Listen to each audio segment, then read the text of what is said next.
hope I'm tall enough that you can see me. Bismillahir-Rahmanir-Rahim. Bismillahir-Rahmanir-Rahim, in the name of God, the most merciful, the most beneficent. First of all, I would like to say thank you to the government of Trinidad and Tobago for giving me this great opportunity to come here and to see you all. Thank you to Honorable Prime Minister. I had a very nice meeting with her. Thank you to the President, to the Acting President, to the University of Trinidad and Tobago, and I congratulate the university on its 10th anniversary. And I'd also like to say thank you, a big, big thank you for announcing the scholarships for those girls who are in the developing countries and who have no access to education and who need support. So this will help those girls to continue their education and get quality education in good university here in Trinidad and Tobago. Thank you so much for that.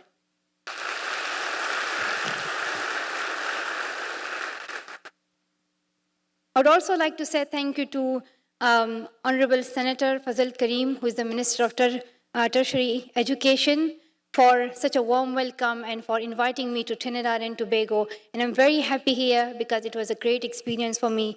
And I have learned a lot. And a question appears. It might be the question of people, but it's a question from my side as well to myself, that why am I here? Why am I here? Why have I come to this country? Because people would say that there is like about 99% of education, which is great, and which is what I want to see in every country, which is like I want to see 100% education in each country. But if there is this education, then why am I here? I can explain it in two ways. The first thing is that, well, I was invited. Then the second is that here I'm going to give something and I'm going to take something. There are two reasons. I'm going to give something to this country, which is to share my story, to tell children here how important it is for them to continue their education, to focus on it, to make their country proud. And the second one is to take something. And the thing which I take is an example to tell the world that this is a country. Here, education is free, from primary level to secondary and then to tertiary, and children are even supported in the university level. So this is an example to world, it is an example to every country that they should learn from this country where education is free and where every child has access to school. So thank you so much.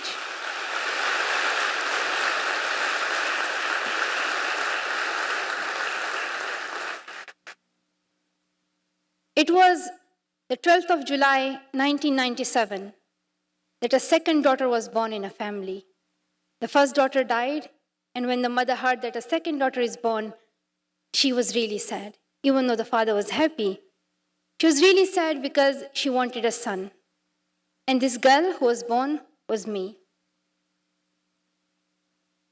My mother was waiting for a son, and when I was born, people were coming into our house, not to congratulate my mother, but to share her sadness and to say that don't lose hope because next time a son would come. And now my mother really supports me, but at that time she was really praying for a son. She did not want a third daughter, and a son was born then later on. And my father was proud of me. My father was not discriminating me. He loved me and he was proud of me. He always encouraged me to believe in myself. And as he say, I did not clip her wings and let her fly. He always tell people that don't ask me what I did for Malala, but ask me what I didn't do. And that was that I didn't clip her wings. So I'm very thankful to my father for accepting me as a child, as his daughter, and giving me equal rights as my brothers have, which they complain are more than theirs, but that's fine. I think they are equal. I was going to school and was working hard in my studies, carrying a heavy bag, and was doing my homework and trying to get the top position in the class, but was not realizing why is it important to go to school? Why am I going to school? What's the reason? How is it going to help me in my future? But then circumstances changed. In 2007, the Taliban entered our beautiful Swat Valley. Swat Valley, which is in the north of Pakistan, is famous for its beauty. And tourists used to go there from all over the world. But it was no more a place of tourism, but rather it became a place of terrorism. More than 400 schools were blasted at that time. Girls had no access to school. Girls' education was totally banned by the Taliban, who was the militant, who was the terrorist group at that time, who invaded our valley. And they were misusing the name of Islam at that time. They were saying that education is not allowed in Islam, which was totally wrong, because in Islam, education is allowed for every boy and every girl. And the word Islam means peace. The word Islam does not mean any kind of fight. But these people did not know it. They did not even know that the first word that was revealed on Prophet, peace be upon him, was Iqra. And Iqra means read. So Islam is about getting knowledge. Islam is about being patient, being tolerant, being just, and being kind to each other. It's about loving each other. But they did not know it. All they knew was bomb blasts, slaughtering people, flogging women, blasting schools, and killing people. This was all they knew. At that time, I could not go to school, and I had only two options. The first one was to remain silent, not to speak, and wait to be killed one day in a bomb blast, or just the Talib comes and kill you at night time. And the second option was to speak. To speak for my rights, and then be killed. And I chose the second one. I chose the second one, and I raised my voice. I wrote diaries for the BBC, appeared in interviews, and wrote articles, and tried to tell people from all over the world that this is happening in my valley. We are suffering through terrorism, and we are speaking up for our rights. Listen to us. At that time, I was not realizing that my voice would have any importance or not. But things changed. In 2009, there was a military operation. Peace was restored. The Taliban, they flew away. They ran out of the valley. We were going back to school. But what I discovered later on was that children were not going to school, not because of terrorism, but there were some other reasons as well. There was child labor, there was child trafficking, there was early child marriages and forced marriages. There was this discrimination towards women. And there was one woman who was working in our house, helping our family, and she had 3 daughters. And they were very little. And all her daughters were working in other people's houses to clean their dishes and pots and other things. But now those girls are getting education, and our family is helping them. And the Malala Fund has started a project in Pakistan, and through which they are going to school and they are no more working in other people's houses. So I was...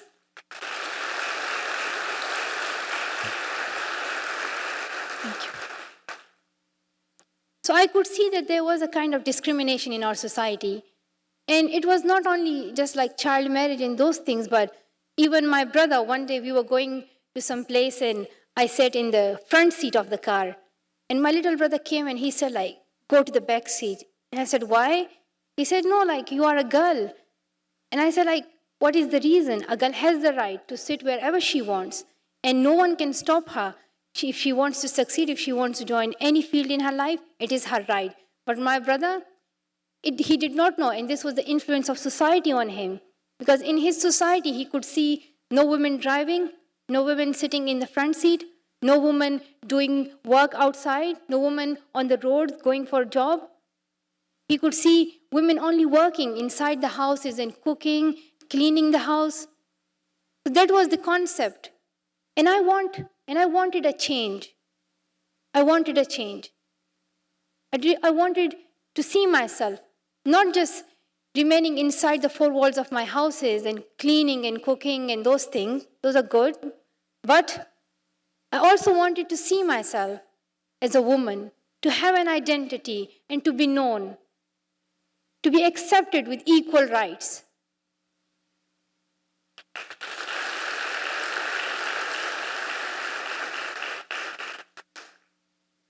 I wanted to stand up for my rights as a girl, as a woman. I wanted to speak for education. I wanted to speak for the education of every child and to speak up for those children who are suffering from domestic child labor, for other kind of child labor, for early forced marriages. And that's why in my school, I and my friends, we gathered and we said that we are going to set up a foundation. We are going to work for it. And we wrote objectives and we said that we are going to build schools. And we had these big, big dreams. We were not like expecting it to come true, but we had big dreams and we were hopeful that one day we will see every child going to school. But then in 2012, the incident in which I was shot by a Talib, the Talib hit 3 bullets. 2 of them hit my other 2 friends and 1 bullet hit me. And at that time, I was in my school bus going back to my home after having my exam at school. But the journey was so long that it did not end, even though I was only 3 minutes away from my house. And now I'm here. I still haven't gone to my home. I still haven't gone to Pakistan. But I'm hopeful that one day I will go back there, inshallah.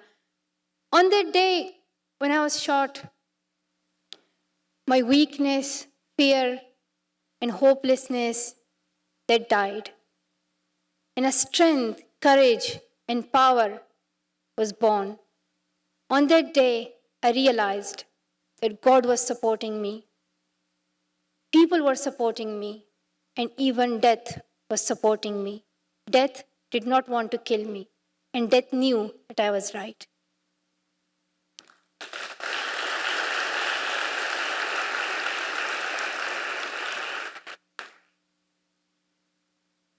So I'm sharing this story for a purpose. The purpose is to tell you that education is very important. You are living in this nice country with like 98 or 99% of education. You should continue your education. It's my message to every child here that you should continue your education, focus on it, be thankful for it. And let me tell you that there are many children, about 57 million children who are out of school now. And this is what I want to take away from this country, is my message, is to tell the world that this is an example country and this is how every country should be. Because in Jordan, there are Syrian refugees. And when I went to Jordan, there was a camp called Zatari camp, and there were about 100,000 people. And among those 100,000 people were 60,000 children. And for those 60,000 children, there were only 3 schools. And there was one girl, Mozoon. I became friend with her, and she was really confident, committed, and she wanted to become a journalist and contribute to her society. But she does not have all the facilities that students in the developed countries have. She wants to become a journalist, but she's facing so many problems. And then I met another girl, Rema. I met Rema in a camp, and she also had big, big dreams. She's 13 years old, and she was sitting in a tent trying to get education. She was sitting with children who were only 6 or 7 years old. But it was her ambition to get education, and that's why she did not care at how old she is, but she wanted to continue her education. And then in Kenya, there are so many girls who are out of school. 1 out of 10 girls hardly gets the opportunity to go to the secondary school. And in this country, secondary education is totally free. So I think that you should be thankful for it, because if you look at Kenya, here their children are asking for their secondary education, for support in their even like at least completing their secondary schools. And these are the trips to Jordan, to Kenya, to Nigeria, which I'm doing through the Malala Fund, because I set up the Malala Fund to fulfill the dreams which I have and to see every child going to school. So through the Malala Fund, we have 2 objectives. The first one is to do advocacy, to raise awareness, to reach to the responsible people, to tell them to fulfill their responsibilities. And then the second one is to do work on the ground. So to do work on the ground, we build schools, we try to do teachers training, and we try to give facilities to the children, we try to give scholarships. So in Jordan, we started schools for those children who are now the Syrian refugees and who need our support. In Kenya, we also built a school.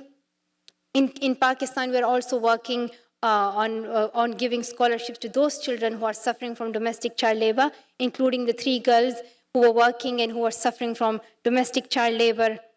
In Nigeria, when I went there, you all know about Nigeria as it is discussed in this event. There are about more than 200 girls who are abducted by Boko Haram, and they are still under the abduction of Boko Haram, and they really need our support at this time. That's why on my 17th birthday, I went to Nigeria and I spoke up for my sisters and I said that they should be released as soon as possible. And when I met the president, I asked him that he should definitely meet the parents of those girls who are abducted and as well as the girls who escaped from the abduction. So I have these trips to different places and I saw many problems that the children are facing there. Some of them don't have money, the parents cannot afford.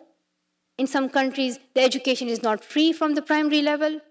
In some countries, the parents do not even know how important education is. They don't realize.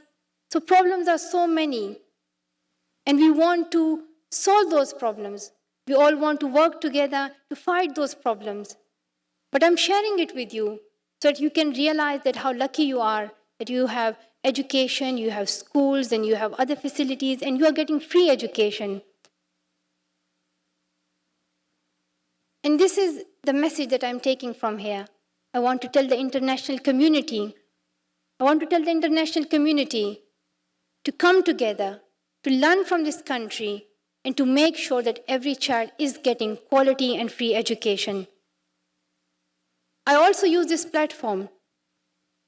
To speak for those women who are suffering from violence and inequality. There are women who are discriminated, who are not given equal opportunities in their lives.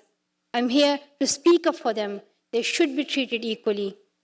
I'm here to speak up for my sisters in Nigeria who are abducted by Boko Haram.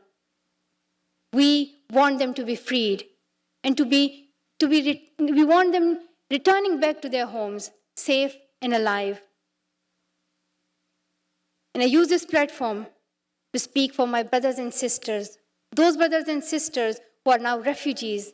There are about 300,000 in Lebanon, only 300,000 children who are refugees, who are homeless now, who are living in tents, who do not have access to education. I use this platform to speak up for those. I use this platform to speak for the innocent civilians who are suffering in the conflict between Gaza and Israel. Every day you would hear that many children die, many innocent civilians die.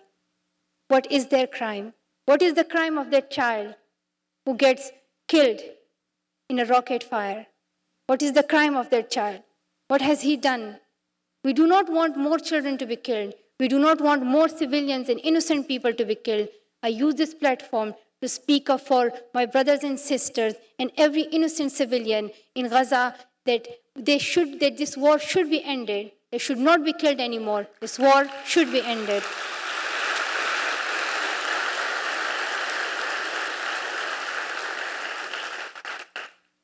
And I ask the international community, the leaders, that why are they silent at this stage? Why are they silent? They need to stand up. They need to speak. And they need to find solution for all these conflicts, including the Gaza and Israel conflict. It seems like the world leaders are powerless or they don't want to do anything. I do not want to see these children and innocent people to be killed anymore. That's why we are here to stand up for peace. We are here to stand up for their rights to be saved and to be free to live. And we ask the international community to do something for it. I usually ask the international community and the world leaders, but I'll try my best from my side. And through the Malala Fund, we'll try to help every girl and every boy in getting their education in the countries like Pakistan, like Nigeria, like Syria. And I'm hopeful that one day we will achieve our dream. And we should not lose hope. We should not lose hope because 100 years ago, women could not even imagine themselves being allowed to vote. But now you can see that women can vote. Maybe like more than 50 years ago, Martin Luther King was calling that he had a dream. He was saying that I have a dream, and he wanted to see all people to be treated equally, not to be judged on their skin color, but to be judged on their character. And now you can see that in many countries, his dream has come true, and people are treated equally and are not judged on the basis of their skin color. Long ago, people were calling to end slavery, and now you can see that slavery has almost ended. Changes come through the passage of time. They come when people bring them. If you want to see change in our society, if you want to see peace, if you want to bring change throughout the world, then we have to take a step. And we have to speak up, and we have to raise our voices. I'm hopeful that through this platform, I would be able to raise awareness. I would be able to tell children here in Trinidad and Tobago to continue their education, to respect their parents, and as well as to tell parents that they should support their children and try to listen to them, what's their view. I'm hopeful that it will contribute to the society, and it will also contribute to my campaign of seeing every child going to school. Thank you so much for giving me this honor to speak here. And I also want to say thank you to the University of Trinidad and Tobago for arranging all the events. Thank you so much.